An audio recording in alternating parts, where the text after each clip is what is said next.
मेरा नाम आस्था है। जिंदगी में जो कुछ मेरे हिस्से में आया वो शायद किसी सपने जैसा नहीं बल्कि एक इतिहास था जो बचपन से ही शुरू हो गया था। मुझे याद है मैं बहुत छोटी थी, शायद 3 या 4 साल की।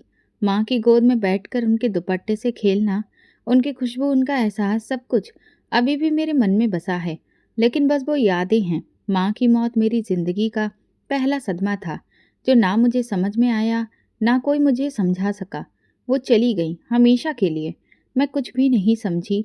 बस उनके जाने के बाद घर में एक अजीब सी खामोशी छा गई थी। पापा के चेहरे पर कुछ ऐसा था जैसे कोई अंदर से टूट गया हो। पापा ने माँ के बाद दूसरी शादी नहीं की। लोगों ने बहुत समझाया, रिश्तेदारों ने दबाव भी डाला, लेकिन वो बस एक ही बात कहते, मैं अपनी बेटी को किसी और के साए में नहीं छोड़ सकता। वो खुद ही हमारे लिए माँ भी बने और बाप भी। मेरा एक भाई था।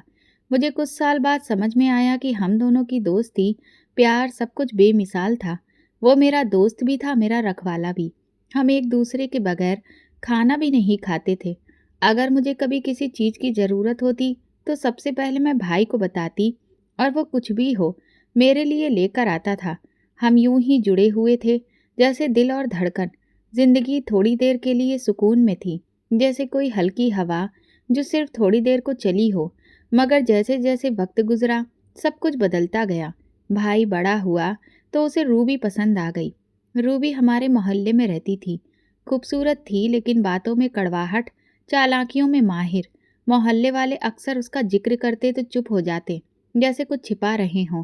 पापा को जब पता चला कि भाई उससे शादी करना चाहता है तो वो बहुत नाराज हुए।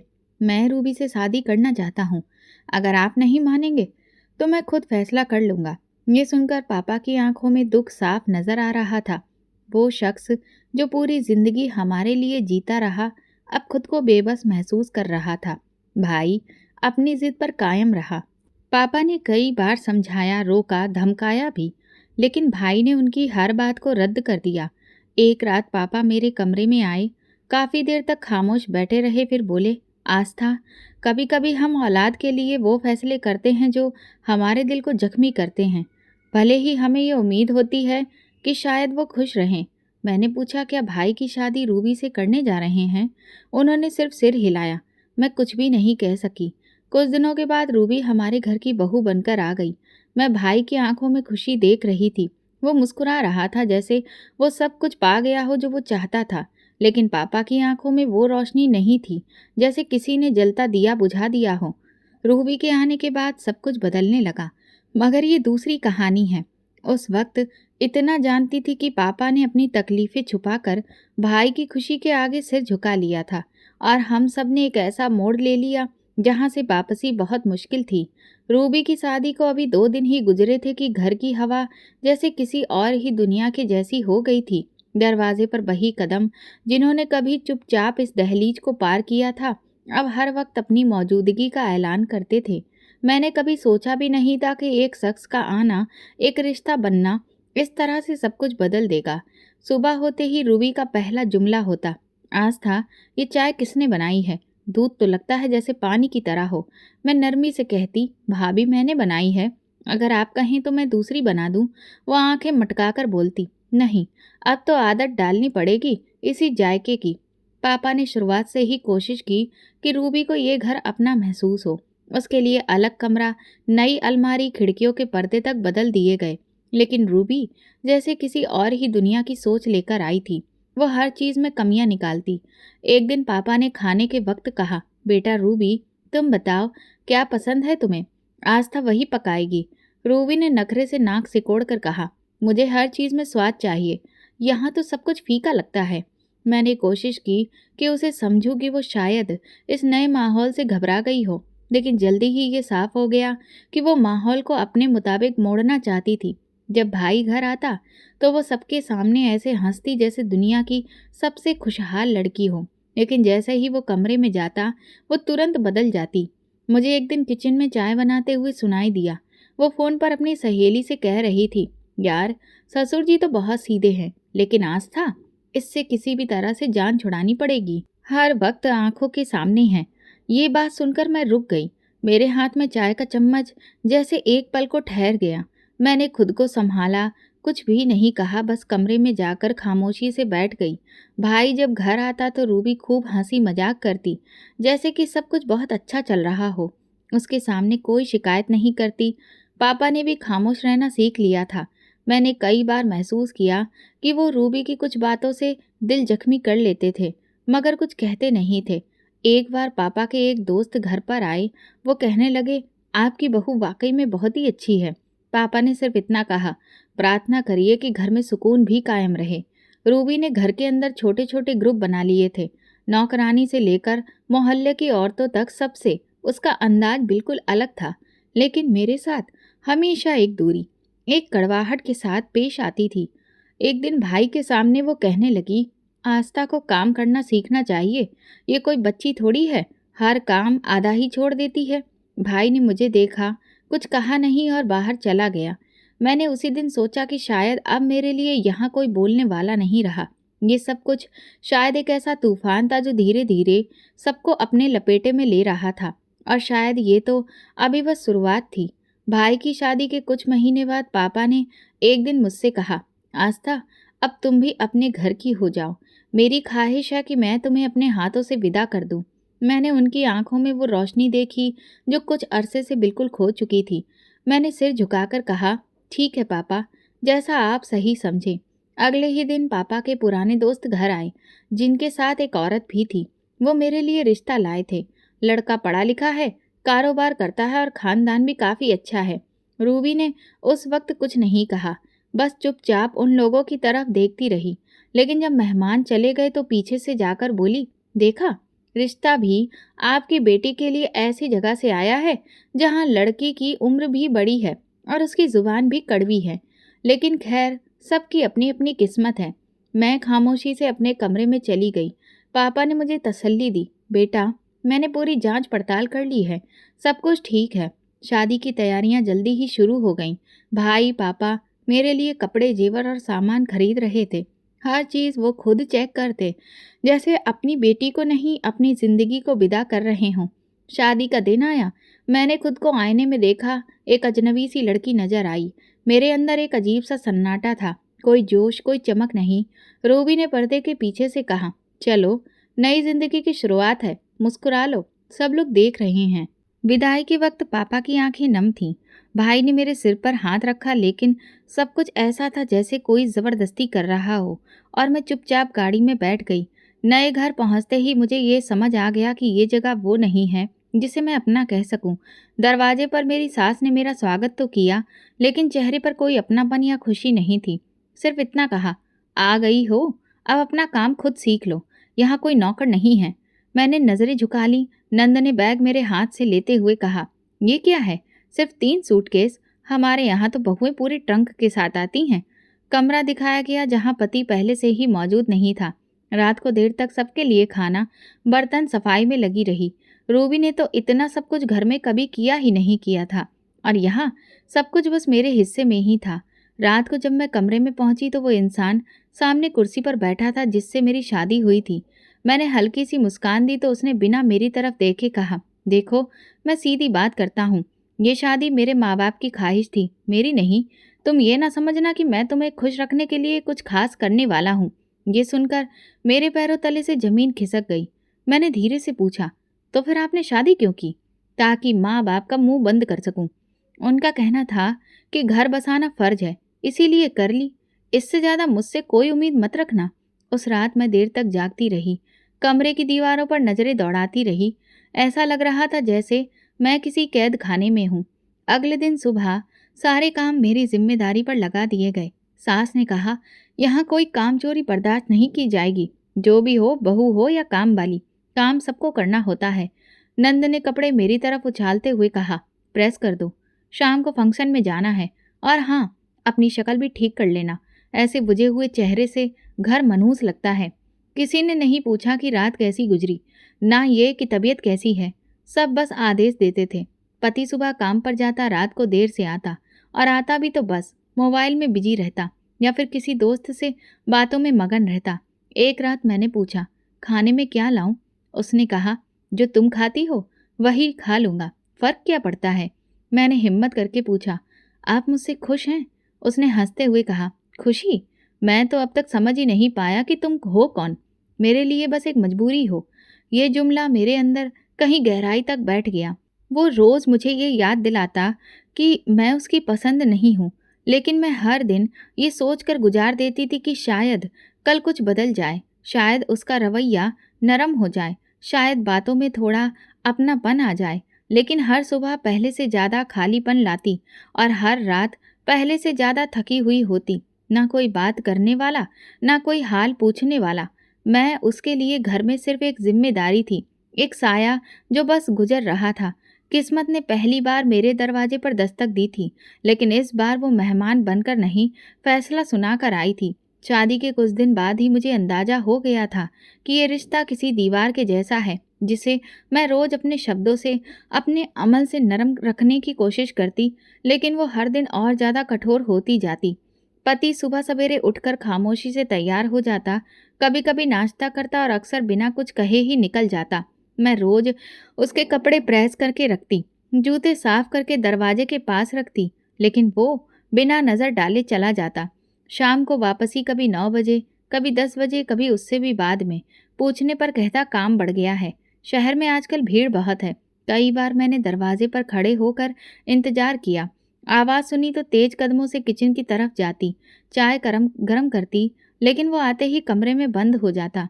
एक रात मैंने दरवाज़ा खटखटाया और धीरे से कहा, चाय ले आऊं? अंदर से आवाज़ आई, अब क्या फ़ायदा, सोना है मुझे। एक दिन उसकी जेब से कागज़ गिरा। मैंने झुककर उठाया तो देखा एक कैफ़े की रसीद थी, 2 लोगों की, वक्त शाम 7 बजे। उसी दिन उसने कहा था, काम बहुत था, देर हो गई। मैंने कुछ नहीं कहा, बस वो रसीद छत की तरफ उड़ती हुई हवा के सुपुर्द कर दी। सास रोज एक नया ताना देती, शादी करके तुमने कौन सा नया तीर मार लिया, पति तो तुम्हें अपने मुंह भी नहीं लगाता।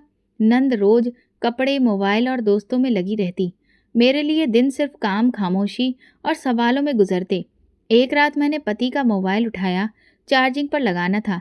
स्क्रीन पर किसी नेहा का मैसेज आया, कल का दिन बहुत अच्छा गुजरा, तुम जैसे इंसान बहुत ही कम मिलते हैं।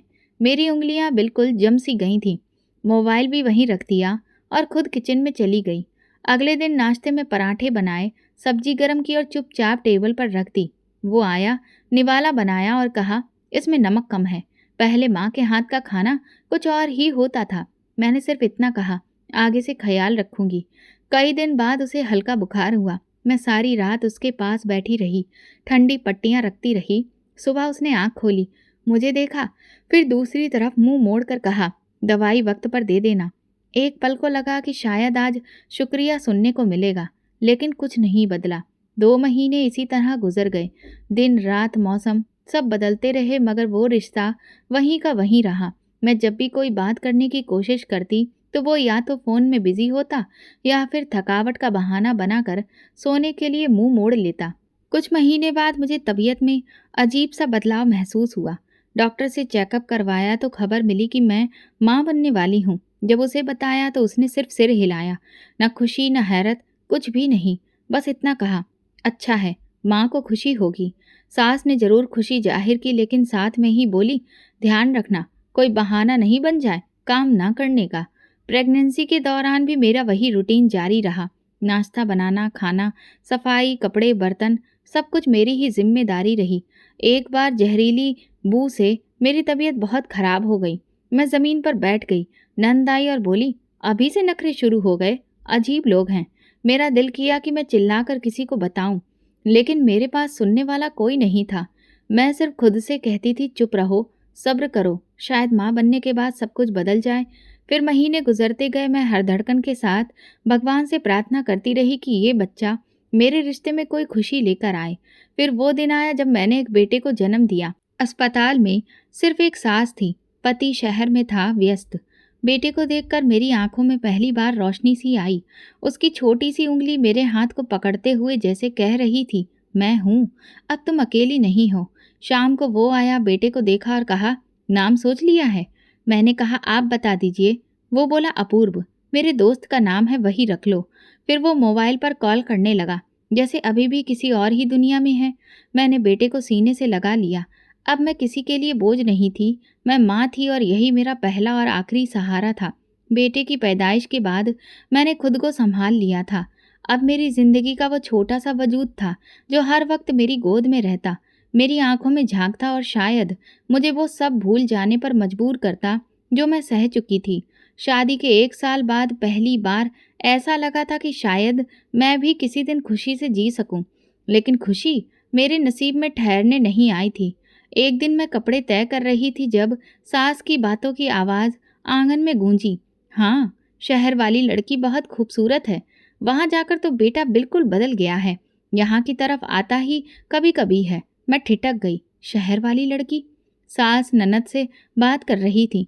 कम से कम वो लड़की काम की तो है, हर बात में जुबान नहीं चलाती, न हर वक्त बच्चों को गोद में लेकर घूमती है।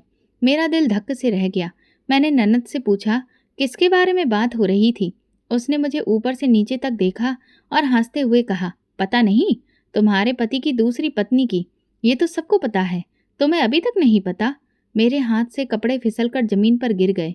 उसी रात जब वो घर आया मैंने पूछा, क्या आपने कहीं और शादी कर ली है? उसने बिना किसी झिझक के कहा, हाँ की है। क्या तुम्हें किसी ने नहीं बताया? तो फिर तुमने मेरे साथ शादी क्यों की? तुम तुम सिर्फ एक फर्ज थी जो मैंने निभाया। अब मैं अपनी मर्जी की जिंदगी जी रहा हूँ और तुम भी अपनी जियो। ये कहकर वो बैग उठाकर बाहर चला गया। इसके बाद वो हफ्तों तक वापस नहीं आया। मैंने सास से कहा, बच्चे के दूध, दवा, कपड़ों के लिए पैसे चाहिए। बेटा कुछ देकर नहीं गया। उन्होंने पलट कर कहा, हम क्यों दें? वो तुम्हारा बच्चा है, हमारा नहीं।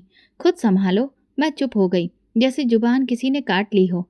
अगले दिन दोपहर को सास ने मेरी थाली से खाना निकालते हुए कहा, खाना काम करने वालों के लिए होता है, मुफ्त खोरों के लिए नहीं। बेटे का बुखार उतर नहीं रहा था। मैं पुराने कपड़े धोकर सुखा रही थी। दुपट्टे को काट कर उसके लिए नरम सा झूला बनाया। सास रोज झगड़ा करती, ये बच्चा यहाँ रहकर बड़ा हो गया तो कल को ये जायदाद में हिस्सा मांगेगा। मैंने किसी से कुछ भी नहीं कहा, ना भाई को फोन किया, ना फिर पापा को बताया। पर एक दिन जब बेटे की सांसें उखड़ने लगी तो मैं मंदिर के सामने बैठकर प्रार्थना करने लगी, हे भगवान, मेरे बच्चे को बचा लो। मैं कुछ भी नहीं मांगती। उसी शाम पापा दरवाजे पर आ गए। उनके चेहरे पर परेशानी लिखी हुई थी। शायद किसी ने खबर दे दी थी। उन्होंने मुझे देखा, मेरे बेटे को गोद में लिया और बोले, आस्था, क्या हो रहा है ये सब? मैं चुप रही। पापा सीधा मेरे पति के पास शहर गए। शाम को जब वो वापस आए तो उनकी आंखें लाल थीं। बस इतना कहा, तुम्हारा पति कह रहा है बीवी भी ले जाओ और बच्चा भी। मुझे किसी का बोझ नहीं उठाना है। मेरी जिंदगी मेरी है। मैं पत्थर सी फर्श पर बैठ गई। पापा ने मेरे सिर पर हाथ रखा और कहा, बस बेटा, अब तुम वापस मेरे साथ चलोगी। अगले दिन जब मैं कपड़े समेट रही थी तो सास ने कहा, क्या मिला तुम्हें? बाप को बुला लिया और अपने नखरे दिखा दिए। तुम्हारा अंजाम तो यही होना था। मैंने कुछ नहीं कहा, सिर्फ बेटे को लपेटा और बाहर आ गई। दरवाजे से निकलते हुए पीछे मुड़कर एक बार देखा। वो दरो दीवार जिसमें मेरा पहला बच्चा बड़ा हो रहा था, वही दीवारें अब अजनबी लग रही थी। जब मैं पापा के साथ घर लौटी तो दरवाज़ा रूबी ने खोला। उसकी नज़रें पहले मेरे बेटे पर गईं, फिर वो मेरी आंखों में झांकी और धीमी आवाज़ में बोली, अच्छा, वापस आ गई हो? पापा खामोशी से आगे बढ़ गए और मैं अंदर दाखिल हुई। आंगन वही था, कमरे वही थे, मगर हवा बदल चुकी थी। रूबी ने मेरे लिए वो नज़र चुनी थी जो ना अपनापन रखती थी ना रहम। पहली रात ही वो बोली, यहाँ कोई मेहमान खाना नहीं है, जो आई हो तो काम में हाथ बटाना होगा। बेटा है तो उसका भी खुद ही ख्याल रखना, हम पर बोझ मत बनना। मैंने सिर हिला दिया। पापा ने कमरे का दरवाज़ा बंद करते हुए सिर्फ इतना कहा, जो कुछ हुआ उसका बदला तुम्हारे नसीब से है, किसी इंसान से नहीं। मेरी खामोशी ही मेरा जवाब थी। अगले दिन से काम का बोझ मेरे कंधों पर था। रूबी ने सुबह ही बोल दिया, नाश्ता बनाना है, बर्तन धोने हैं, झाड़ू भी लगाओ। सब कुछ वक्त पर होना चाहिए। और हाँ, मेरे बच्चों को वक्त पर तैयार भी करना है। मैंने अपने बेटे को कपड़े पहनाए, उसे कोने में बिठाया और किचन में जाकर काम शुरू कर दिया। दिन में कई बार वो रोता, मैं दौड़कर जाती, गोद में लेती, तसल्ली देती और फिर रूबी की आवाज़ आती, ये घर है या डे केयर? हर वक्त बच्चों की चींची चींची सुनाई देती है। एक दिन पापा ने मेरे माथे पर पसीना देखकर पूछा, सब कुछ ठीक है? मैंने धीरे से कहा, जी, बस थोड़ा सा काम ज़्यादा है। पापा ने शायद सब समझ लिया था, लेकिन कुछ कह ना सके। 2 हफ्ते बाद एक रात पापा को सीने में दर्द हुआ। मैंने भाई को फ़ोन किया, वो काम पर था। रूबी ने कहा, ये तो रोज के बहाने हैं, कुछ भी नहीं होता। लेकिन अब की बार कुछ हो गया। मैंने पापा को पानी दिया। उनकी आंखों में एक अजीब सी बीरानी थी। उन्होंने मेरा हाथ थामा और बस इतना कहा, बेटी माफ करना।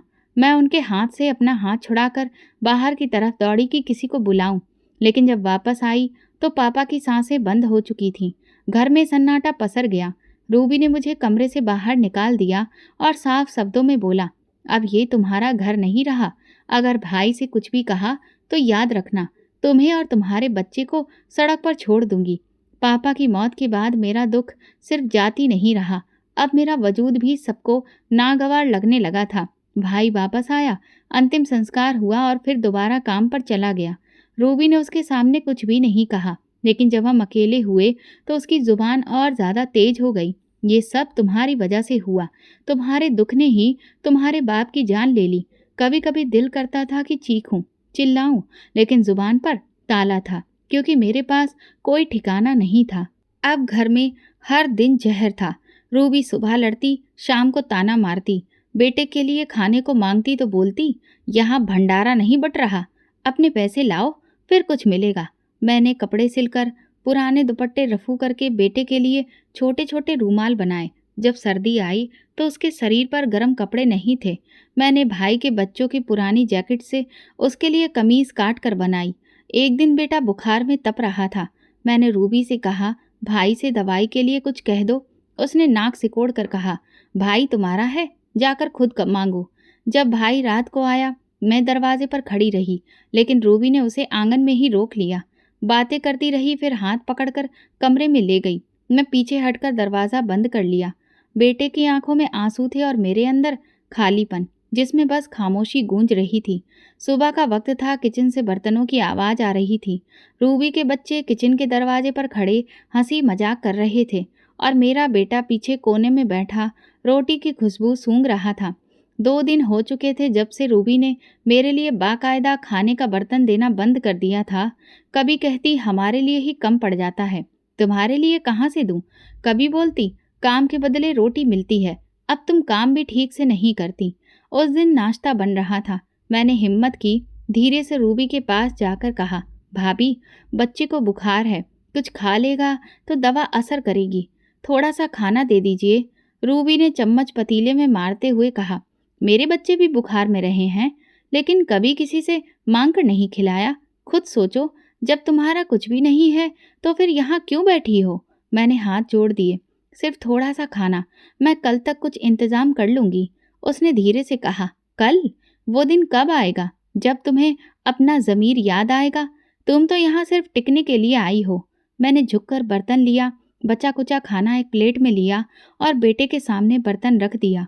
उसने जल्दी से निवाला मुंह में रखा, लेकिन तेज मिर्च से आंखों में आंसू आने लगे। मैंने पानी का गिलास थमाया और उसके सर पर हाथ फेरा। बस बेटा, कुछ दिन की बात है, फिर माँ कुछ करेगी। उसी रात जब सब सो गए, मैं भाई के कमरे के बाहर बैठकर इंतजार करने लगी। जब वो आया तो मैंने हिचकिचाते हुए कहा, भाई एक बात करनी है। उसने उलझन से देखा, क्या हुआ? मैं कोई नौकरी करना चाहती हूँ, छोटा मोटा सिलाई का काम या किसी के घर का काम। उसने एक लम्हे को मुझे देखा, फिर कहने लगा, रूबी क्या कहेगी, लोग क्या बोलेंगे। इतने में रूबी आ गई। उसने बात सुन ली थी। नौकरी? क्या इज्जत रह जाएगी हमारी? लोग कहेंगे अपनी बहन को नौकरानी बना दिया। और फिर ऐसी औरतें जब बाहर जाती हैं तो और बहुत कुछ करके आती हैं। मैंने हैरानी से रूबी की तरफ देखा। मैं सिर्फ रोटी के लिए बाहर निकलना चाहती हूँ। वो आगे बढ़ी, रोटी चाहिए तो घर के काम करो, जुबान मत चलाओ, अपने भाई को बदनाम मत करो। भाई ने आंखें चुरा ली, अगर कोई चीज चाहिए हो तो मुझे बता देना। अगले दिन नाश्ते के समय कोई बात नहीं हुई। मैंने आंगन में झाड़ू देते हुए भाई के बच्चों को स्कूल जाते देखा। उनके लंच बॉक्स चमक रहे थे। पीछे मेरा बेटा टूटी हुई चप्पल में मिट्टी से खेल रहा था। दोपहर को जब बच्चे स्कूल से वापस आए, उनकी प्लेटों से बचा हुआ खाना मैंने चुपके से इकट्ठा किया। कुछ सब्जी, 2 रोटी के टुकड़े बेटे को ले जाकर चोरी से कमरे में बिठाया और निवाला उसके मुंह में रखा। वो धीरे से बोला, माँ पापा हमें कब लेने आएंगे? मेरे हाथ कांप गए। मैंने उसके बाल सहलाते हुए कहा, नहीं बेटा, हमें खुद ही कुछ बनना होगा। उसी दिन शाम को भाई ने मुझे 200 रुपए दिए, ये रख लो। बच्चे के लिए दवा आ जाएगी। रूबी ने उसके जाते ही नोट मेरे हाथ से छीन लिया। 200 रुपये में क्या होता है? अच्छा है कि अपने भाई को ही दे देती। तुम्हें इन पैसों की क्या ज़रूरत है? मैं चुपचाप कमरे में लौट आई। उस दिन घर में अजीब सा सुकून था। रूबी सुबह से ही किसी काम में लगी हुई थी, ज़्यादा बोल भी नहीं रही थी। मैंने रूटीन के मुताबिक सारे काम खत्म किए और बेटे को लेकर कमरे में आ गई। कमरे की खिड़की से बाहर झांका तो भाई मोटरसाइकिल से उतरते हुए नजर आया। उसके हाथ में एक लिफाफा था। जैसे ही वो अंदर दाखिल हुआ, सीधा रूबी के पास गया। ये 2 लाख रुपए हैं। गाड़ी की किस्त देनी है कल। अभी तुम संभाल लो, सुबह मुझे दे देना। रूबी ने लिफाफा हाथ में लिया और जल्दी से अंदर चली गई। मैं कमरे के पास में ही खड़ी थी। भाई ने एक नज़र मेरी तरफ देखा और सिर हिलाकर अपने कमरे की तरफ बढ़ गया। मैंने कोई सवाल नहीं किया, कोई बात नहीं की, बस अपने कमरे में वापस आ गई। थोड़ी देर बाद रूबी ने मुझे बुलाकर चाबियां पकड़ाईं। मैं मायके जा रही हूँ, तुम घर का ख्याल रखना, और हाँ, ऊपर वाले कमरे में किसी को जाने मत देना। मैंने चाबियां ली और आंगन में झाड़ू लगाने लगी। बेटा साथ में ही बैठा मिट्टी से खेल रहा था। घर में कुछ वक्त के लिए सुकून सा महसूस हुआ। शाम के वक्त रूबी वापस लौटी और आते ही चिल्लाने लगी, मेरे पैसे, मेरे पैसे कहाँ गए? मैं हैरान होकर बाहर निकली। वो सीधा भाई के पास गई, जो अभी अभी घर आया था। 2 लाख रुपए जो सुबह तुमने मुझे दिए थे, लॉकर से गायब हैं। चाबियां किसको दी थी? भाई ने तुरंत मेरी तरफ देखा। आस्था, चाबियां तुम्हारे पास थी ना? कोई आया था घर में?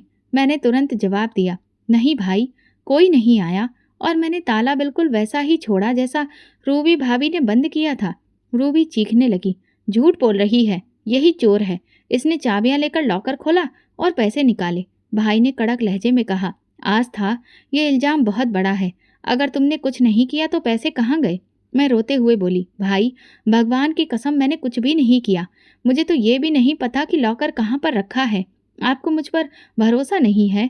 रूबी ने बढ़कर कहा, छोटे मोटे हाथ तो पहले भी साफ किए होंगे, अब बड़ी रकम देखकर दिल काबू में नहीं रहा। मैंने कहा, मेरा बेटा भी आपके ही घर में है, मैं ऐसा कैसे कर सकती हूँ? भाई एक पल के लिए चुप रहा, फिर बोला, मुझे तुम्हारे कमरे की तलाशी लेनी होगी। अगर तुमने कुछ नहीं किया है तो कोई दिक्कत नहीं होनी चाहिए। मैं सन्न रह गई। तलाशी? भाई, मेरे कमरे में क्या है? लेकिन ठीक है, जो देखना है देख लीजिए। वो मेरे साथ कमरे में आया। रूबी ने दरवाज़ा पूरी ताकत से खोला और तुरंत बिस्तर की चादरें उलट पलट करना शुरू कर दी। मेरी पुरानी शॉल, बेटे के कपड़े, सब चीज़ें एक एक करके बाहर निकाली गईं। फिर भाई ने बेटे का बिस्तर उठाया, जिसके नीचे पुरानी दरी बिछी थी। अचानक एक लिफाफा दिखाई दिया, वही लिफाफा जिस पर बैंक की मोहर बनी हुई थी। भाई ने वो लिफाफा उठाया, खोला, अंदर वही 2 लाख रुपए थे। रूबी चिल्ला उठी, ये देखा, यही चोर है, अपने बच्चे के बिस्तर में छुपा कर रखे थे। मेरे पैरों तले से जमीन खिसक गई। नहीं, नहीं भैया, ये मेरा नहीं है। ये पैसे यहाँ कैसे आए? ये किसी ने यहाँ रखे हैं। भाई की आंखों में गुस्सा भर आया। उसने मेरे बेटे को बाजू से पकड़ा और झटके से खींचा। और ये भी चोर है, माँ जैसी औलाद। मैं चीख पड़ी, नहीं भाई, मत मारो इसे, ये तो अभी सिर्फ 5 साल का है, उसे तो कुछ भी नहीं पता। मैं दौड़कर आगे बढ़ी, बेटे को अपनी बाहों में छुपा लिया। आप जो चाहें सजा दे दीजिए, लेकिन मेरे बेटे पर हाथ ना उठाइए। भाई ने मुझ पर उंगली उठाते हुए कहा, मुझे लगता था कि तुम मजलूम हो, लेकिन तुम अंदर से गंदी हो। रूबी ठीक कहती थी, तुम ही हो जो हमारे घर की इज्जत खा रही हो। रूबी ने आगे बढ़कर कहा, आप फैसला कर लीजिए, अगर ये रही तो फिर मैं नहीं रहूंगी। ये औरत अब यहाँ 1 मिनट भी मुझे बर्दाश्त नहीं। मैं खामोश हो गई, लेकिन मेरी आंखों में अब आंसू नहीं थे। मैं सिर्फ अपने बेटे को देख रही थी, जिसके मुलायम गाल लाल हो चुके थे और आंखों में डर बैठ चुका था। भाई ने मेरा बाजू पकड़ा, दरवाजे तक घसीटा और धक्का देकर बाहर निकाल दिया। निकल जाओ यहाँ से, हमने तुम्हें सहारा दिया और तुमने घर में ही हाथ साफ कर दिया। मैं दरवाजे पर गिरी, बेटा मेरे साथ था। बारिश शुरू हो चुकी थी। मैंने दुपट्टा अपने बच्चे पर डाला, खुद को उठाकर संभाला और मंदिर के दरवाजे की तरफ चल पड़ी। मुझे नहीं पता था कि कहाँ जाना है, लेकिन इतना जानती थी कि जहाँ झूठ सच से ज़्यादा ताकतवर हो, वहाँ रहना जुर्म है। और आज मेरे हिस्से में सिर्फ एक शब्द आया था, चोर। बारिश की बूंदें मेरे चेहरे पर पड़ रही थी और मेरे बेटे का हाथ मेरी उंगली में सख्ती से बंधा हुआ था। मंदिर के दरवाजे पर बैठते हुए मैंने उसे अपने दुपट्टे में लपेटा। रात गहरी होती जा रही थी, लेकिन मेरे अंदर की बेचैनी हर घड़ी के साथ और ज़्यादा जागती जा रही थी। कुछ देर बाद मैंने अपने बेटे के चेहरे पर हाथ फेरा। उसके गाल अभी तक लाल थे, वही गाल जिन पर मेरे भाई ने थप्पड़ मारा था। मुझे वो नज़ारा पल पल याद आ रहा था। उसकी आवाज़, रूबी का चीखना, वो गुस्से से कांपता हुआ लम्हा जब सब कुछ बिखर गया। यही परवरिश है तुम्हारी? माँ बेटा चोर, दोनों का किरदार एक जैसा। भाई का वो जुमला अभी भी मेरे कानों में गूंज रहा था। मैं उस लम्हे कुछ भी नहीं कह सकी थी, सिर्फ अपने बेटे को छुपाती रही जो हिचकियों के साथ रो रहा था। उसके बाद जो कुछ भी हुआ वो और भी तल्ख था। मैं भाई के कदमों में बैठकर प्रार्थना करने लगी, मुझे निकाल दो, जो कुछ भी करना है करो, लेकिन मेरे बेटे पर हाथ मत उठाओ। वो मासूम है, उसे नहीं पता कि पैसे कहाँ से आए। मैं खुद हैरान हूँ। रूबी तुरंत बोली, देखो तो कैसे ड्रामा कर रही हो। तुम्हारा 5 साल का बच्चा होकर भी इतना चालाक है कि पैसे बिस्तर के नीचे छुपा दिए। झूठ बोलना बंद करो आस्था, हम पागल नहीं हैं। मैंने भाई की तरफ देखा। एक बार मेरी बात सुन लो, मैं ये सब नहीं कर सकती। मैंने कभी हाथ नहीं फैलाया, कभी गलती नहीं की। आपको मुझ पर भरोसा नहीं? भाई ने दरवाजे की तरफ इशारा करते हुए कहा, बस करो आस्था, अब इस घर में तुम्हारी कोई जगह नहीं। ये फैसला आखिरी है। मैं चुपचाप अपना दुपट्टा ठीक किया, बेटे को बाजू से लगाया और आंगन से निकल आई।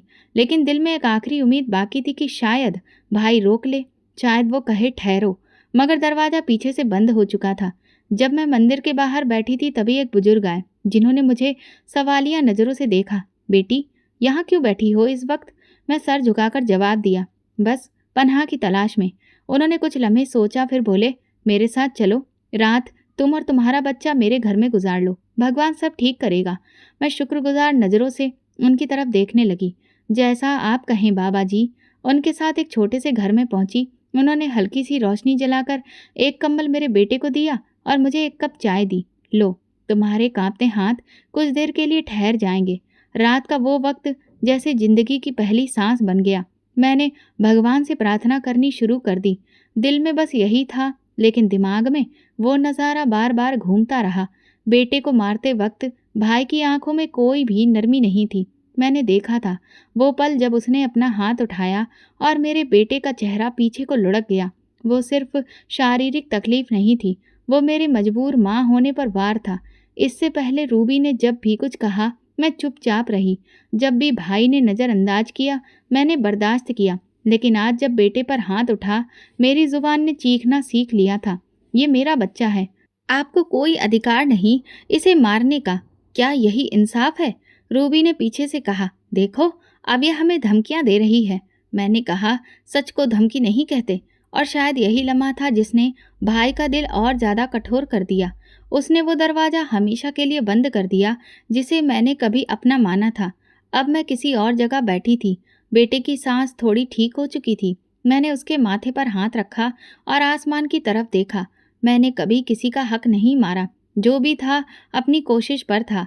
हे भगवान, अगर मैं सच्ची हूँ तो मुझे कहीं न कहीं जगह जरूर देगा। बुजुर्ग ने दरवाज़ा बंद करते हुए कहा, बेटी रात आराम से गुजारो, सुबह भगवान कोई ना कोई रास्ता खोल देगा। मैंने सर हिलाया और दिल में बस यही सोचा था, जिस घर से मैं निकल गई शायद वही मेरा सबसे पहला इम्तिहान था। लेकिन जिस मासूम चेहरे को मेरी गोद में पनाह मिली, वही अब मेरा असली इम्तिहान था। और अब मैं किसी कीमत पर हार मानने वाली नहीं थी। रात गुजर चुकी थी, आसमान पर हल्का उजाला छाने लगा, लेकिन मेरे अंदर अंधेरा बाकी था। मैं मंदिर के दरवाजे के साथ बने छोटे से बरामदे में बेटे को लपेट कर बैठी थी। हवा में ठंडक बढ़ चुकी थी। बेटे ने करवट बदली, उसका जुखाम बह रहा था। मैंने अपने दुपट्टे के कोने को उसकी नाक पर रखा और धीरे से उसके माथे को चूम लिया। तभी दरवाज़ा खुला। वही बुजुर्ग जो रात को मुझे अपने साथ लाए थे बाहर आए। उनका चेहरा पानी की बूंदों से भीगा था। बेटी, नींद नहीं आई? मैंने धीरे से सिर हिलाया। थोड़ी देर के लिए आंख लग गई थी, पर दिल जगा हुआ था। बाबा जी ने बैठते हुए कहा, भगवान दिल वालों की आवाज़ सुनता है। तुम्हें तो बस एक बार सच्चे दिल से उन्हें पुकारना है। मैंने सवालिया अंदाज में देखा। पुकारूं? लेकिन कैसे? शब्द ही नहीं निकलते, सिर्फ अब आहें हैं। बाबा जी ने मुझसे कहा, राम का नाम जपती रहो, वो खुद ही सब कुछ ठीक करेगा। बेटे का चेहरा नल के पानी से धोया, कपड़ों को धूप में सुखाया और दोपहर को मंदिर में जो खाना मिला उसमें से आधी रोटी उसे खिला दी। वो कमज़ोर था लेकिन हर निवाले के बाद मेरी तरफ देखता और मुस्कुराता। वही मुस्कुराहट मेरे लिए हिम्मत बन चुकी थी। शाम को आरती के बाद बाबा जी ने मुझे अंदर बुलाया। ये कमरा आज से तुम्हारा है। यहाँ बैठकर जो दिल में है भगवान से कह दो। मैंने कमरे की सफाई की, बेटे को गर्म चादर में लपेट कर उसे पास में लिटाया और रामायण उठा ली। पहली बार आंखों से आंसू गिरे। मेरी आवाज़ तेज नहीं थी पर दिल पूरी शिद्दत से बोल रहा था। आंखों से आंसू रुक नहीं रहे थे। रात आधी गुजर गई। बेटे का शरीर थोड़ा गर्म महसूस हुआ। मैंने उसे पानी पिलाया और वापस बैठ गई। अब सिर्फ होंठ हिल रहे थे और दिल में एक उम्मीद थी। सुबह हुई तो दरवाजे पर शोर महसूस हुआ। बाबा जी जल्दी से बाहर निकले। मैं भी पर्दा हटाकर देखने लगी तो सामने भाई खड़ा था, बेहाल, आंखों में डर, चेहरे पर पसीना, हाथ कांप रहे थे। बाबा जी, मेरी बहन आस्था कहाँ है? बाबा जी ने इशारा किया। ये रही सामने। भाई दौड़कर मेरी तरफ आया, मेरे कदमों में बैठ गया। आस्था, मेरा बेटा, वो। मैं दंग रह गई। क्या हुआ भाई? उसकी आवाज़ कांप रही थी। रात को अचानक उसके शरीर में झटके शुरू हो गए। उसकी आंखें पलट गईं, सांस फूलने लगी। हम उसे अस्पताल लेकर गए। डॉक्टर ने कहा कि कुछ भी समझ में नहीं आ रहा। 2 बार उसका दिल बंद हो गया। अब सिर्फ दुआ बाकी है। रूबी रोती जा रही है, बस तुम्हारा नाम ले रही है। कह रही है कि तुमने बद्दुआ दी है। मैंने हैरानी से देखा। मैंने तो सिर्फ राम का नाम लिया था भाई, और प्रार्थना की है, बस प्रार्थना। भाई ने मेरे कदमों में सिर रख दिया। बस एक बार चलो, एक नज़र बेटे को देख लो, शायद तुम्हारे सामने आ जाने से वो ठीक हो जाए। मैंने अपने बेटे को संभालते हुए बाबा जी की तरफ देखा। बाबा जी, क्या मैं जा सकती हूँ? उन्होंने हाथ उठाकर कहा, जा बेटी, भगवान का फैसला आ गया है, जा। वहाँ भी वही भगवान है। मैं भाई के साथ अस्पताल की तरफ निकल पड़ी। रास्ते भर वो बस यही कहता रहा, मुझे माफ़ कर दो आस्था, जो कुछ भी हुआ। मैं खामोश रही। अस्पताल पहुंची तो रूबी वहीं ज़मीन पर बैठी थी। चेहरा आंसुओं से भीगा हुआ था। मुझे देखते ही दौड़ी, मुझे माफ़ कर दो, सब मेरी वजह से हुआ। वो पैसे मैंने खुद ही छुपाए थे ताकि तुम पर इल्ज़ाम लगे। बस तुम्हें उस घर से निकालना चाहती थी, लेकिन भगवान ने मुझे सच दिखा दिया। मैंने कुछ नहीं कहा, बस उसके पास बैठ गई। सामने शीशे के कमरे में भाई का बेटा बेहोश लेटा था, मशीनों से जुड़ा हुआ, चेहरे पर ऑक्सीजन मास्क। मैंने शीशा छुआ। हे भगवान! तभी डॉक्टर आया। आंखें झुकाए, हमें माफ़ कर दीजिए, दिल ने जवाब दे दिया है। रूबी चीख पड़ी। भाई ज़मीन पर गिर गया। मैंने शीशे के पार देखा और दिल में कुछ अजीब सा महसूस हुआ। ना मैंने बद्दुआ दी थी, ना किसी से बदला लिया, लेकिन भगवान ने मेरा सच सब पर जाहिर कर दिया था। रात से जो भगवान का नाम लिया था वो सिर्फ मेरे लिए नहीं, इंसाफ के लिए था, और वो पूरा हो चुका था। अस्पताल की हवा में एक अजीब सा बोझ था। दीवारों पर खामोशी लटकी हुई थी। कमरे के बाहर सिर्फ सिसकियां गूंज रही थीं। रूबी के हाथ कांप रहे थे, चेहरे पर बेयकीनी छाई थी। मैं एक तरफ खड़ी थी, बेटे को साथ लगाए। सब कुछ मेरी आंखों के सामने हो रहा था, मगर मेरे अंदर गहराई में एक सुकून था, वो सुकून जो सच की ताकत से ही आता है। अचानक रूबी उठी, लड़खड़ाते कदमों से मेरे पास आई। आस्था, मैंने सब कुछ जानबूझकर किया था।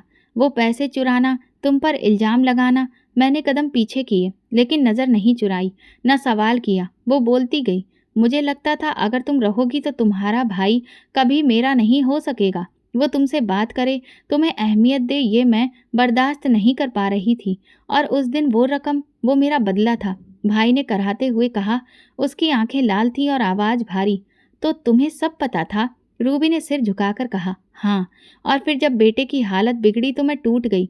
शायद भगवान का इंसाफ था, शायद वो मुझे दिखाना चाहता था कि जिस पर मैंने उंगली उठाई वही सबसे सच्ची थी। मैंने अपने बेटे को सीने से लगाकर कहा, मैंने कभी बद्दुआ नहीं दी, ना किसी को हराने की ख्वाहिश रखी। जो मेरे साथ हुआ वो वक्त की ठोकर थी, लेकिन आज मेरे भगवान ने सबके सामने मेरा फैसला सुना दिया। भाई मेरे पास आया, मेरे कदमों में बैठ गया और बोला, आस्था, मुझे माफ़ कर दो। मैं तुम्हारा भाई होकर तुम्हें पहचान नहीं पाया। मैं तुम्हारे बेटे का मामा बनने के काबिल भी नहीं था। मैंने भाई से कहा, ऐसा मत कहो भाई, मैंने कभी तुम्हें गलत नहीं समझा। मैं बस इतना जानती थी कि मेरा भगवान मुझे मेरा हक देगा। बस वो लम्हा कब आएगा ये नहीं जानती थी। भाई ने मेरे सामने हाथ जोड़ दिए। वापस चलो, मुझे अपना भाई मान लो। जो कुछ तुमने सहा है वो कोई बहन सहती तो शायद मर जाती। तुम्हारा सब्र ही तुम्हारी जीत है। मैं खामोश रही, फिर धीरे से कहा, वापस? लेकिन कहाँ? जिस घर से मुझे चोर कहकर निकाल दिया गया, जिस दहलीज पर मेरा बेटा बेगुनाह होकर भी पीटा गया, जिस दरवाजे के बाहर मुझे बारिश में बैठना पड़ा। भाई की आंखों से आंसू फिर बहने लगे। तो मैं क्या करूं? कैसे खुद को सजा दूं? सजा तुम्हें भगवान ने दे दी है और शायद माफी भी दे देगा। अचानक से रूबी की हालत बहुत बिगड़ने लगी। वो पागलों जैसा व्यवहार करने लगी। हमने तुरंत ही डॉक्टर से उसका चेकअप करवाने को कहा। शाम को जब डॉक्टर ने हमें कैबिन में बुलाया तो देखा कि रूबी बेहाल पड़ी थी। वो जैसे किसी शून्य में देख रही थी। डॉक्टर ने कहा कि ये शॉक की हालत में है, बोलती नहीं है, बस कहीं खोई हुई हैं। भाई उसके पास जाकर उसका हाथ पकड़कर बोला, रूबी मैं हूँ, तुम्हारा पति, सुनो, कुछ तो बोलो। रूबी ने उसकी तरफ देखा और धीरे से कहा, मैंने सबको सब कुछ दिया, वो प्यार, वो बच्चा, सब कुछ, सब झूठ था। अब मैं कुछ नहीं हूँ। फिर वो उठकर दीवार की तरफ देखने लगी और धीरे धीरे हंसने लगी, ऐसी हंसी जो चीख से भी ज्यादा खौफनाक थी। भाई घबराकर पीछे हट गया। डॉक्टर तुरंत अंदर आए और कहने लगे, ये हालत हो सकता है वक्त के साथ ठीक हो जाए या फिर कभी ना हो, कुछ कहना मुश्किल है। भाई मेरे पास आकर बैठ गया।